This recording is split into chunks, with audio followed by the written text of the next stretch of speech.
জন্ম থেকেই তার শরীরে কোনো হাত নেই, কোনো পাও নেই। চিকিৎসকেরা বলেছিলেন এই ছেলে বড় জোর আর কয়েকদিন বাঁচবে। কিন্তু আজ সেই ছেলেটি পুরো পৃথিবীর কোটি কোটি মানুষের ভাগ্য বদলে দিচ্ছেন। তিনি আর কেউ নন, নিক ভুইচিচ। 1982 সালে এক বিরল সিন্ড্রোম নিয়ে যখন তিনি পৃথিবীতে আসেন, চারপাশের মানুষ তাকে নিয়ে উপহাস করত। তীব্র মানসিক যন্ত্রণায় মাত্র 10 বছর বয়সে তিনি নিজের জীবন প্রদীপ নিভিয়ে দিতে চেয়েছিলেন। কিন্তু ভাগ্যের নির্মম পরিহাসকে বৃদ্ধাঙ্গুলি দেখিয়ে তিনি ঘুরে দাঁড়ান। যে মানুষটি বিছানা থেকে একা নামতে পারতেন না, তিনি আজ সাঁতার কাটেন, সমুদ্রে সার্ফিং করেন, এমনকি প্লেন থেকে স্কাই ডাইভও দেন। আজ তিনি বিশ্বের 1 নম্বর মোটিভেশনাল স্পিকার এবং সফল লেখক। তিনি পুরো পৃথিবীকে দেখিয়ে দিয়েছেন আসল সীমাবদ্ধতা শরীরে থাকে না, থাকে মানুষের মনে।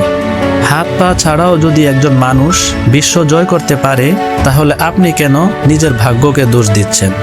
এমন সব অবিশ্বাস্য জীবন যুদ্ধের গল্প প্রতিদিন দেখতে এখনই আমাদের পেজটি ফলো করে রাখুন।